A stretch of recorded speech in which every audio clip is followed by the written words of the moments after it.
El caso de Valeria Afanador estremeció a todo el país de Colombia y se convirtió en una de las historias más dolorosas e inquietantes de los últimos tiempos.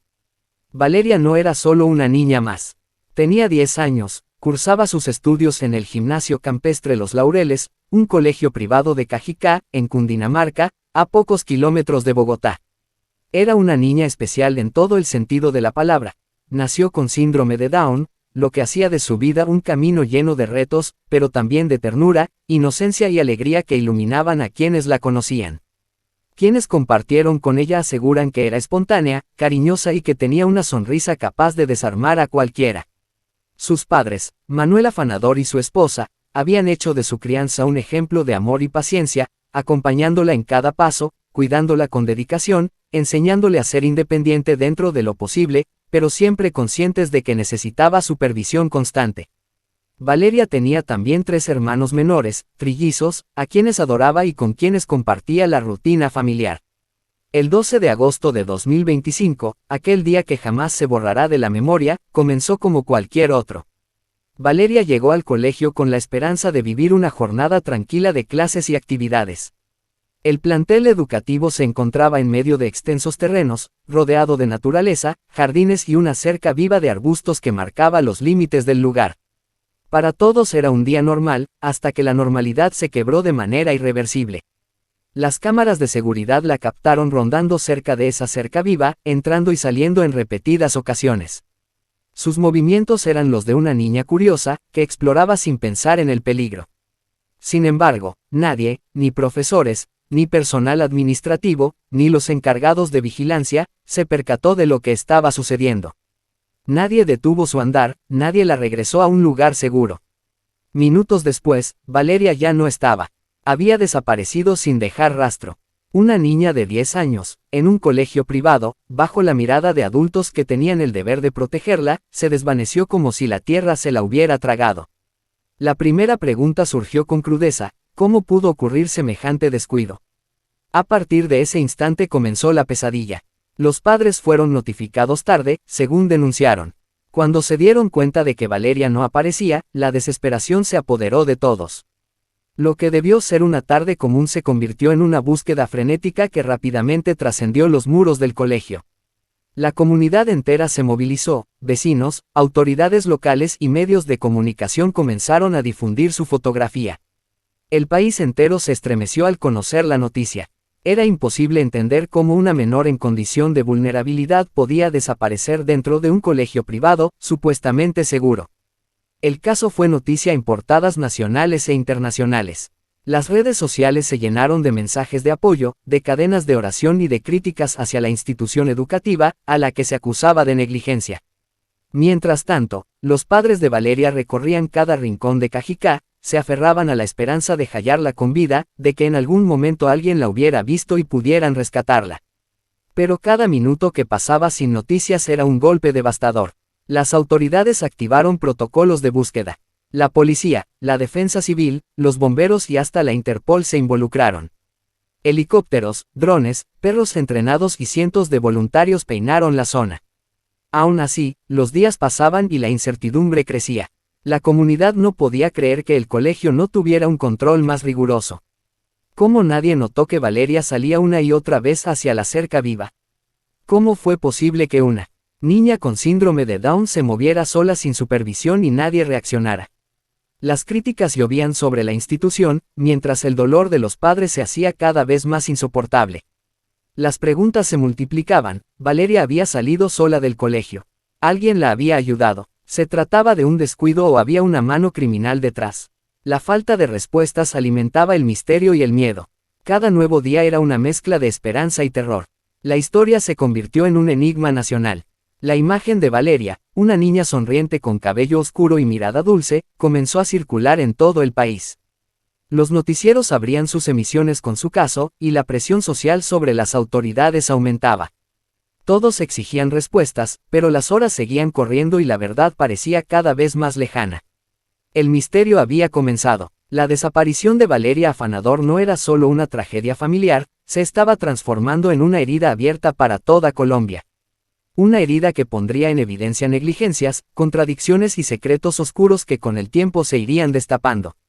La pregunta inicial seguía flotando como un eco desgarrador: ¿cómo pudo desaparecer una niña bajo la mirada de adultos y profesores sin que nadie notara nada?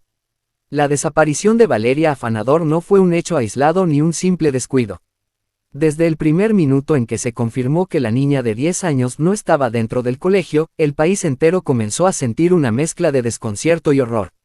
Era imposible comprender cómo una institución privada, que debía velar por la seguridad de sus estudiantes, había tardado tanto en notificar la ausencia. Para la familia, cada minuto perdido fue un golpe irreparable, un tiempo que quizá pudo haber cambiado el destino de Valeria.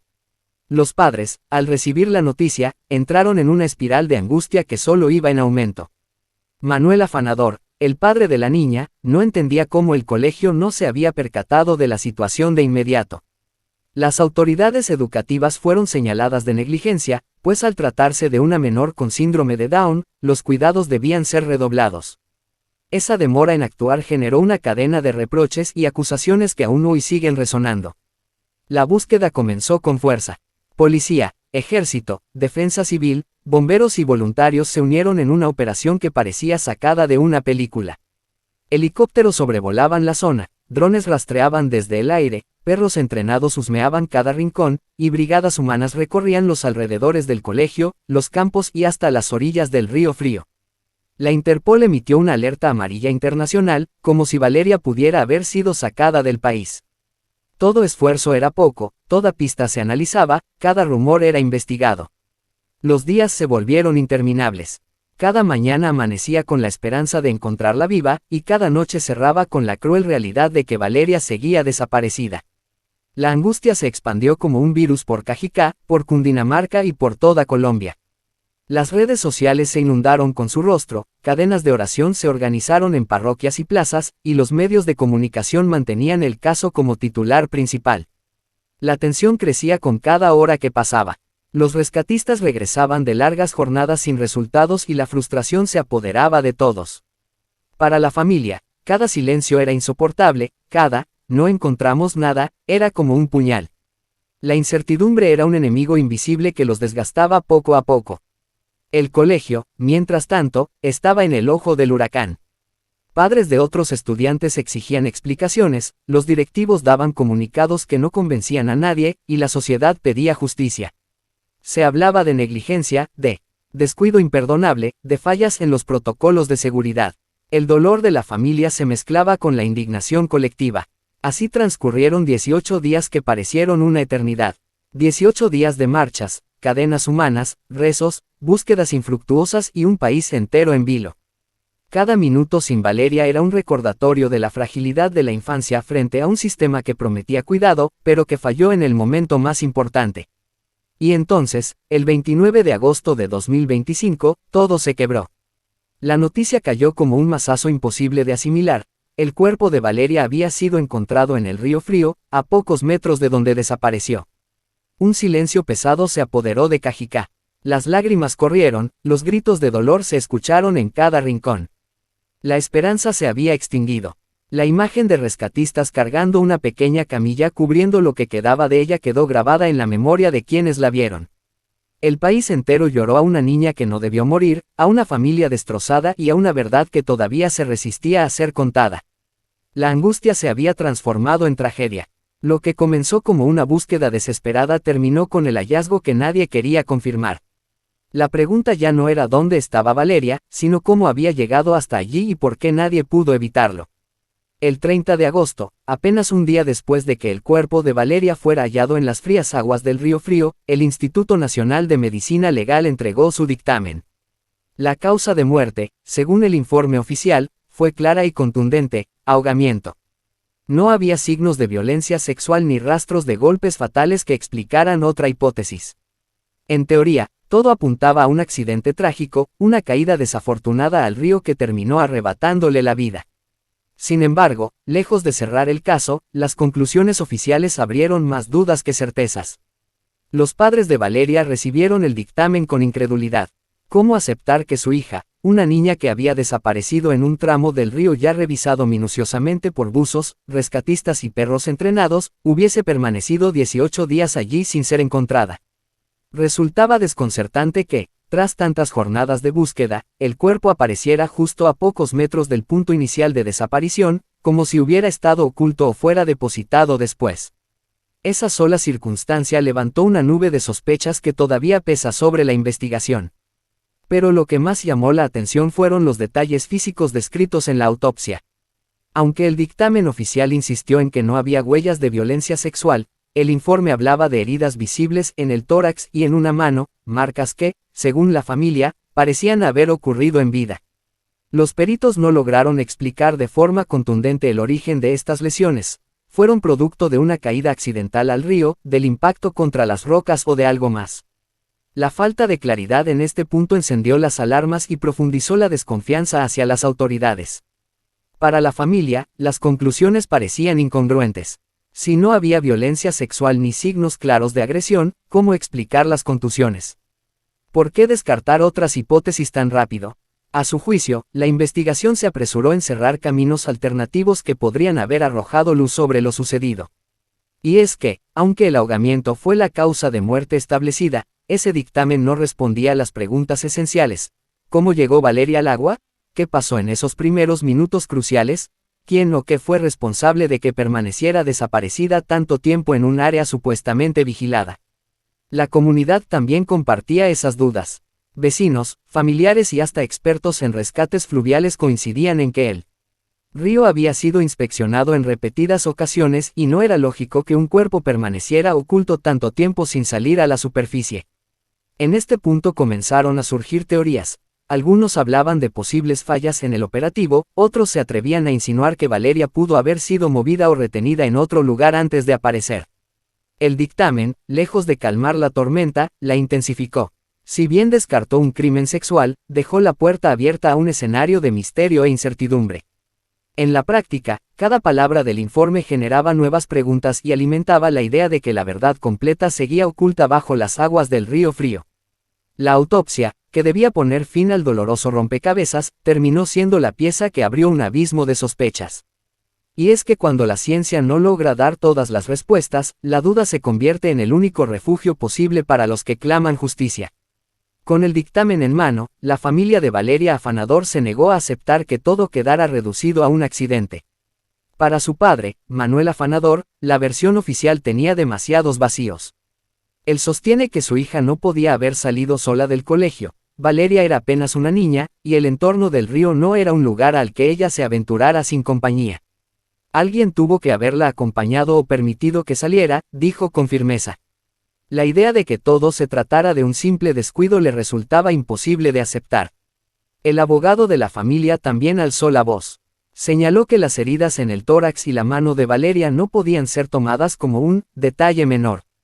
Aunque Medicina Legal afirmó que no tenían relación con la causa de muerte, para él eran una prueba de que algo más había ocurrido. Exigió que se investigara si esas marcas habían sido producto de un forcejeo, un intento de defensa o incluso de una caída previa. Lo cierto es que, en un caso con tantas incógnitas, cada marca en el cuerpo de la niña debía ser interpretada con el máximo rigor. Las dudas no provenían solo de la familia. El propio gobernador de Cundinamarca, Nicolás García, mostró reservas frente a los resultados. Señaló que el lugar donde finalmente apareció Valeria ya había sido inspeccionado en varias ocasiones por rescatistas, perros de búsqueda y hasta equipos de buzos. Resultaba desconcertante que, después de tantos días de trabajo, el cuerpo fuera hallado exactamente allí. Sus declaraciones encendieron aún más el debate. Si ese sitio había estado limpio, ¿cómo explicar la presencia de Valeria 18 días después? Fue entonces cuando surgió la pregunta más inquietante de todas: ¿fue realmente un accidente o alguien ocultó la verdad tras el río? La comunidad comenzó a dividirse entre quienes defendían la versión oficial y quienes sospechaban de un encubrimiento. Algunos vecinos llegaron a insinuar que Valeria pudo haber sido retenida en otro lugar y, posteriormente, llevada al río para simular un ahogamiento. Otros responsabilizaban al colegio por la demora en reportar la desaparición, una omisión que, de haberse evitado, quizá habría cambiado el desenlace. Lo cierto es que, con cada día que pasaba, las explicaciones oficiales parecían más insuficientes. La familia Afanador pedía justicia, y la sociedad empezaba a ver en el caso de Valeria algo más que una tragedia, un rompecabezas cargado de dudas, sospechas y silencios que aún esperan ser resueltos. El caso de Valeria Afanador no terminó con el hallazgo de su cuerpo ni con el dictamen de medicina legal. Al contrario, ese fue apenas el inicio de una nueva batalla, la búsqueda de justicia. Su familia, sumida en el dolor, decidió convertir la tragedia en una lucha frontal contra lo que consideran una cadena de negligencias que terminó arrebatándoles a su hija. El padre, Manuel Afanador, y la madre de Valeria emprendieron acciones legales contra el colegio donde estudiaba. La acusación era clara. No se trataba de un simple accidente, sino de una falla grave en los protocolos de seguridad y en la reacción inmediata tras su desaparición. Para ellos, si se hubiese actuado con rapidez, Valeria podría haber sido encontrada con vida. Los padres exigieron que se revisara cada omisión, cada minuto perdido y cada error cometido. La indignación no tardó en extenderse a otros padres de familia. Muchos decidieron retirar a sus hijos del plantel, convencidos de que la institución no había estado a la altura del deber de cuidado. Las aulas se vaciaron parcialmente y el colegio quedó bajo una sombra de desconfianza que aún persiste. El miedo y la rabia se mezclaron en los corazones de decenas de familias que, al mirar el rostro de Valeria, vieron reflejado el riesgo al que también podrían estar expuestos sus propios hijos. El impacto fue tan profundo que incluso llegó a las más altas esferas del país. El presidente Gustavo Petro pidió públicamente una investigación exhaustiva. Su pronunciamiento elevó el caso a un nivel nacional, convirtiendo la tragedia de una niña en un debate sobre la responsabilidad de las instituciones educativas, el papel de las autoridades y el compromiso del Estado en la protección de los menores. La presión mediática y social fue creciendo, y lo que comenzó como una tragedia local terminó siendo un símbolo nacional de la fragilidad del cuidado infantil. Hoy, el nombre de Valeria Afanador representa mucho más que una historia dolorosa. Ella se ha convertido en un símbolo, un recordatorio constante de lo que ocurre cuando las omisiones, los descuidos y las demoras ponen en riesgo lo más valioso, la vida de los niños. Su caso es una herida abierta que exige respuestas, transparencia y cambios reales para que ninguna otra familia tenga que vivir un calvario similar. El legado de Valeria se mide en el clamor por justicia que no ha terminado. Cada marcha, cada noticia y cada acción legal levantada en su nombre son pasos en la construcción de una memoria colectiva que se niega a olvidar. Su recuerdo está grabado en la conciencia de Colombia como una voz inocente que exige protección, verdad y reparación. Valeria no pudo contar su historia, pero hoy millones de voces la cuentan por ella. Y mientras sus padres luchan en los tribunales, la sociedad entera se pregunta, ¿hasta cuándo seguiremos repitiendo tragedias que pudieron evitarse? Gracias por acompañarme en este documental. Esta es la historia de Valeria Afanador, un símbolo de justicia y de lucha. Si les gustó este contenido, no olviden suscribirse a mi canal Secretos de Historias, compartirlo, darle like y, si desean, comentar con respeto. Su apoyo nos ayuda a seguir revelando las historias que no deben ser olvidadas.